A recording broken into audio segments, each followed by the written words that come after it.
Mr. President, Excellencies, distinguished delegates, ladies and gentlemen, thank you for inviting Security Council report to address the Council's open debate on working methods for the 5th year.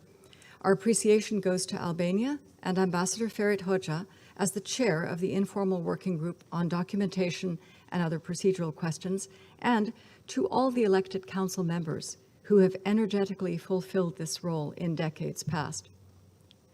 In 2022, the Security Council may be the object of greater critical global focus than ever in living memory.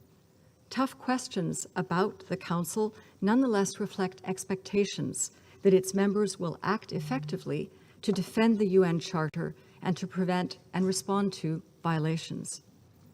Such questions also go to the heart of SCR's mission as an independent, impartial think tank seeking to help advance the transparency, accountability, and effectiveness of the Security Council.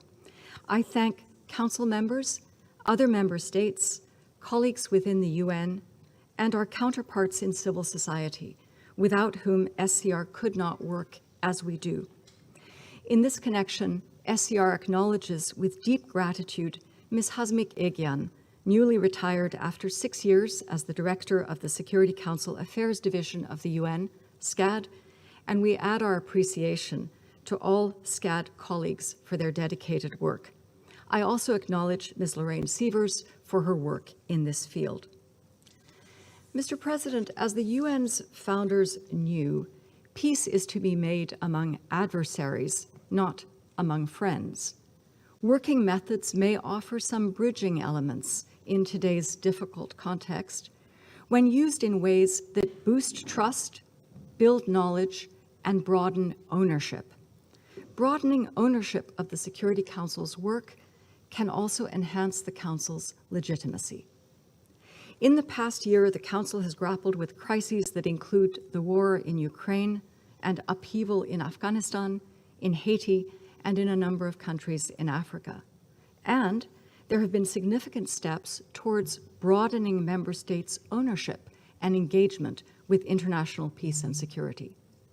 Resolution 2623, referring the situation in Ukraine to the General Assembly, the Council's first Uniting for Peace resolution in 4 decades, was followed by GA Resolution 76/262, stipulating that it will meet following any veto that is cast in the Security Council. These initiatives recognize the role of ownership by the wider UN membership in situations where the Council is deadlocked, and also respond to a 2005 World Summit recommendation that the Council continue to adapt its working methods so as to increase the involvement of non-Council member states in its work. Mr. President, it's too early to predict how this initiative will evolve, but how best to broaden ownership leads me to reflections on Council penholding, a term which does not fully convey its demanding nature of drafting, convening discussions, and negotiating outcomes. Elected members share the pen on Afghanistan and the Syria humanitarian file, among others.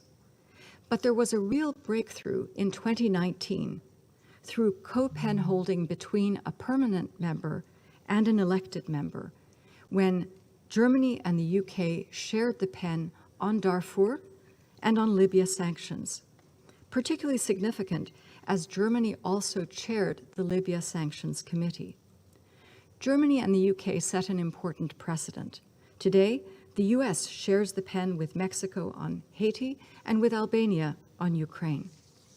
Pen sharing among permanent and elected members broadens ownership, builds knowledge, and can contribute to more coherent Council strategies for peace, particularly when the co-pen is the chair of a relevant subsidiary body or otherwise brings in an added perspective, such as regional expertise.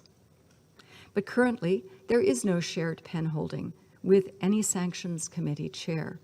Individuals who follow developments in their country situations closely and are likely to have valuable insights to contribute to Council pen holding. Mr. President, in respect of boosting trust, Council visiting missions offer a chance for members to engage with each other less formally, as well as to be exposed together to facts on the ground. Pre-COVID, the Council undertook 4 or 5 visiting missions a year. With travel again becoming more feasible, it's worth recalling the impact of visiting missions. SCR witnessed and reported on Council members' reactions during their visit to the Lake Chad Basin in March 2017, which produced Security Council Resolution 2349, addressing the negative security, humanitarian, and environmental dimensions of the Boko Haram crisis in the region. Council visiting missions to Colombia in May 2017 and July 2019 signaled the Council's political support for the implementation of the 2016 peace agreement.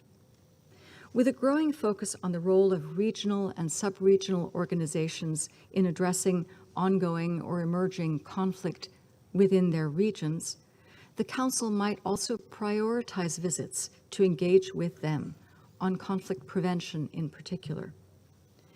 There are other ways of stepping up engagement with the field, virtually, such as Council members' recent encounters with Colombia and Yemen via VR headsets, a modality still in its infancy and with considerable scope for development, and mini-missions, which at an earlier time gave the Council flexibility for speedy and direct engagement when needed. A practical suggestion here would be that the Council adopt a more systematic way of deciding on visiting missions. One possibility would be to have the IWG, at the start of the year, consult and select 3 possible situations that could benefit from a Council visit, which could then be supplemented by other trips. A systematic approach to Council travel should build in the field trips by subsidiary body chairs as a way of enhancing joined-up strategies at a time when sanctions have become such a contested instrument, despite being one of the rare concrete means the Council uses to influence state actions that violate the Charter. Mr. President, the Council continues to show that it has a range of tools. While these will never compensate for the political will needed to respect the Charter, working methods are a day-to-day way for every Council member and potentially for every member state to see this institution performing as best it can in response to a dangerous, inequitable, and fast-changing world. Thank you.